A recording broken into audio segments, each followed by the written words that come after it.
അസ്സലാമു അലൈക്കും വറഹ്മത്തുള്ളാഹി വബറകാതുഹു. ബിസ്മില്ലാഹി വൽഹംദുലില്ലാഹ് വസ്സലാത്തു വസ്സലാമു അലാ റസൂലില്ലാഹ് വഅലാ ആലിഹി വഅസ്ഹാബിഹി അൽഫായിസീന ബിറിളല്ലാഹി അമ്മാ ബഅദ്. ഫിഖ്ഹ് പാഠം 94.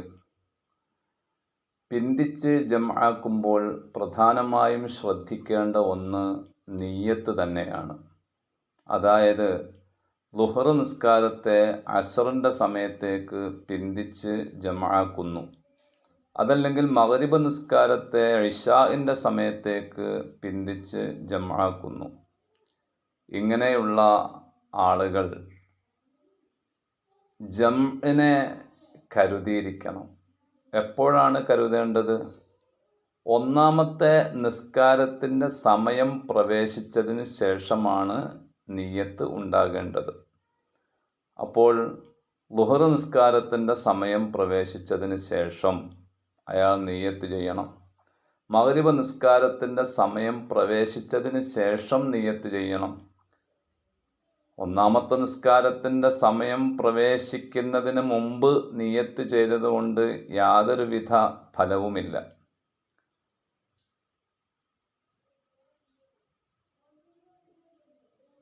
വല്ലദീ യജിബു കൗനു തഅഖീരി ബിനിയ്യത്തിൽ ജംഇ ഫീ വഖ്തിൽ ഊലാ ലാ ഖബ്ലഹു എന്ന് മഹാനായ ഇബ്നു ഹജറുൽ ഹൈതമി റളിയല്ലാഹു അൻഹു തുഹ്ഫയിൽ രേഖപ്പെടുത്തുന്നത് കാണും. അപ്പോൾ ഒന്നാമത്തെ നിസ്കാരത്തിൻ്റെ സമയം പ്രവേശിച്ചതിന് ശേഷം അയാൾ ജംഉ തഅഖീറിനെ അഥവാ പിന്തിച്ച് ജംആക്കുന്നു എന്ന നിയ്യത്ത് കൊണ്ടുവരണം. ഇവിടെ കേവലം നിസ്കാരത്തെ പിന്തിക്കുന്നു എന്ന കരുത്ത് മതിയാകില്ല. പിന്തിച്ച് ജംആക്കി നിസ്കരിക്കാനുള്ള കരുത്ത് വരണം. അതാണ് ഇബ്നു ഹജർ റളിയല്ലാഹു തആല അൻഹു രേഖപ്പെടുത്തുന്നത്. വയുഖദു മിൻ ഖൗലിഹി അൽ ജംഇ അന്നഹു ലാ ബുദ്ദ മിൻ നിയ്യത്തി ഇഖാഇഹാ ഫീ വഖ്തി സാനിയ. രണ്ടാമത്തെ നിസ്കാരത്തിൻ്റെ സമയത്ത് ഈ നിസ്കാരം അങ്ങോട്ട് പിന്തിച്ച് ജംആക്കും എന്ന കരുത്ത് തന്നെ വരണം. കേവലം പിന്തിക്കുന്നു എന്ന നിയ്യത്ത് മാത്രമാണെങ്കിൽ ആ പിന്തിക്കൽ കൊണ്ട് ഇയാൾ ആവുകയാണ് ചെയ്യുക. ഈ നിസ്കാരം ഖളാ ആയി മാറുകയുമാണ് ചെയ്യുക. അത് പ്രത്യേകം മനസ്സിലാക്കേണ്ട ഒരു കാര്യമാണ്. ഇനി ഒരാൾ നിയ്യത്ത് ചെയ്തില്ല എന്ന് സങ്കല്പിക്കുക. ഒന്നാമത്തെ നിസ്കാരത്തിൻ്റെ സമയം പ്രവേശിച്ചതിന് ശേഷം നിയ്യത്ത് ചെയ്തില്ല. എന്നാൽ അയാൾ ആസിയാണ്, കുറ്റക്കാരനാണ്. അയാളുടെ ഈ നിസ്കാരം ഖളാ ആവുകയും ചെയ്യും. അയാൾക്ക് ജംആക്കാൻ നിർവാഹമില്ല, കാരണം നിയ്യത്ത് ചെയ്തിട്ടില്ലല്ലോ. ഇനി അവിടെയുള്ള മറ്റൊരു ചർച്ച, ഒന്നാമത്തെ നിസ്കാരത്തിൻ്റെ സമയം പ്രവേശിച്ചാൽ ഉടനെ തന്നെ നിയ്യത്ത് ചെയ്യേണ്ടതുണ്ടോ?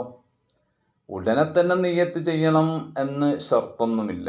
അതേസമയത്ത്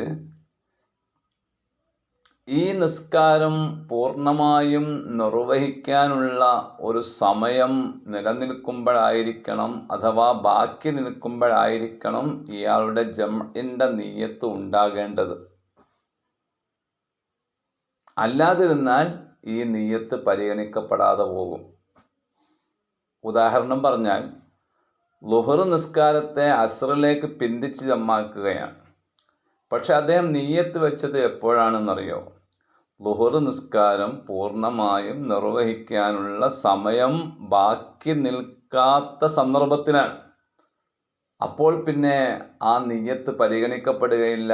അയാൾ അക്കാരണത്താൽ അത്രയും നേരം നിസ്കാരം പിന്തിച്ചു എന്നുള്ള കാരണത്താൽ കുറ്റക്കാരനാണ് എന്ന് മാത്രമല്ല, അയാൾ ആ നിസ്കാരം ഖളാ ആയി പോവുകയും ചെയ്യും.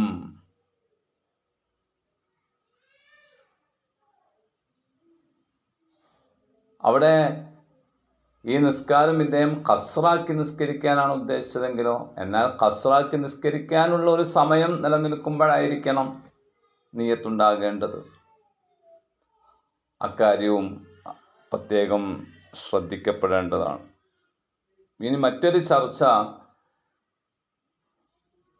ഒന്നാമത്തെ നിസ്കാരത്തിൽ ഈ ജംഇൻ്റെ കരുത്ത് വരേണ്ടതുണ്ടോ ഇല്ലേ?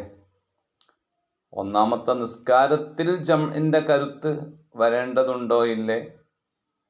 മുന്തിച്ച് ജമ്മാക്കുന്നിടത്ത് നമ്മൾ പറഞ്ഞു ഒന്നാമത്തെ നിസ്കാരത്തിൽ ജംഇനെ കരുതണം, അത് ഷർത്താണ്, നിർബന്ധമാണ്.